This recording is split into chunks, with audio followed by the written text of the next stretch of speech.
Hello, I'm Sandy Miller, and I'll be helping you navigate this online module in the AAIM Compliance Series. Everyone runs late from time to time. Is that really a problem? Yes. Everyone does run late here or there, but when it becomes a pattern, a regular occurrence, then you have a problem.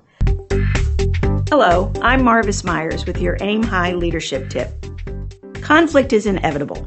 Whenever two or more people are in a room, at some point you're going to disagree about something. I want Chinese, I want Mexican, and sometimes conflict, which is really just differing priorities, is easily solved. And we're here today to demonstrate our new applicant tracking system, AIM Track. With the Pro version, you'll have multiple users available to you. We have someone who asked, are you able to use an attachment for description?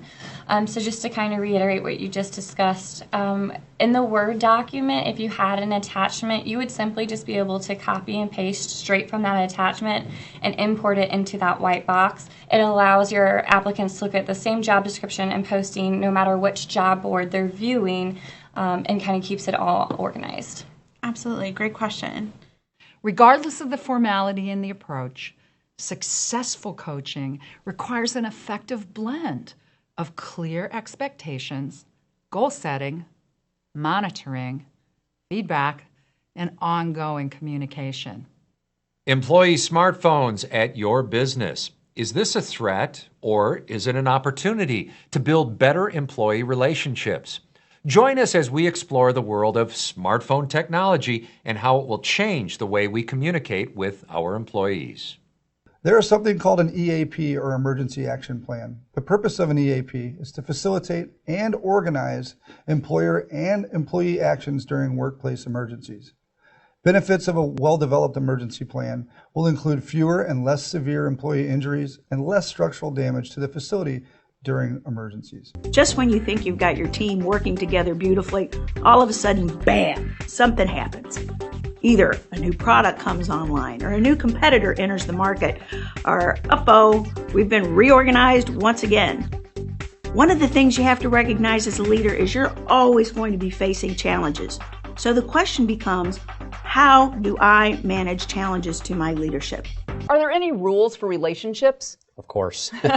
So those should be included in your policy. There should be rules for relationships with coworkers, management, customers, vendors, competitors, the government, the community, and frankly, any other individuals or organizations the company interacts with on a regular basis. The fact is, there will always be people who push you pretty close to the edge. Another fact, you can't change them, but you can influence them to communicate differently. Here's the 4-step process I will share with you to coach people you find difficult. We go back to the main screen and you consider a live broadcast. So today we're broadcasting live through the internet. Mm-hmm. If you had this app on your phone, right there, you could hit live broadcast, join the broadcast, rotate the phone so you can see it, and then at that point you'd be watching the broadcast live through the phone. And it's so quick, it's fast. And that's exactly how you would have an employee live broadcast meeting around the world if you chose to. Well, sexual harassment doesn't have to be committed by a fellow coworker. So keep in mind there are several other individuals that it could come from. It could be a vendor, a customer, visitors to the office, temporary employees, independent contractors. It can be members of the same sex or opposite sex. It's important to recognize all of those different types of individuals that really can affect employees in the workplace. Employment Law for Supervisors is a course that simplifies the complicated issues of employment law down to essential information you need to know on a day-to-day basis. I'll guide you through the do's and don'ts that keeps you out of legal trouble.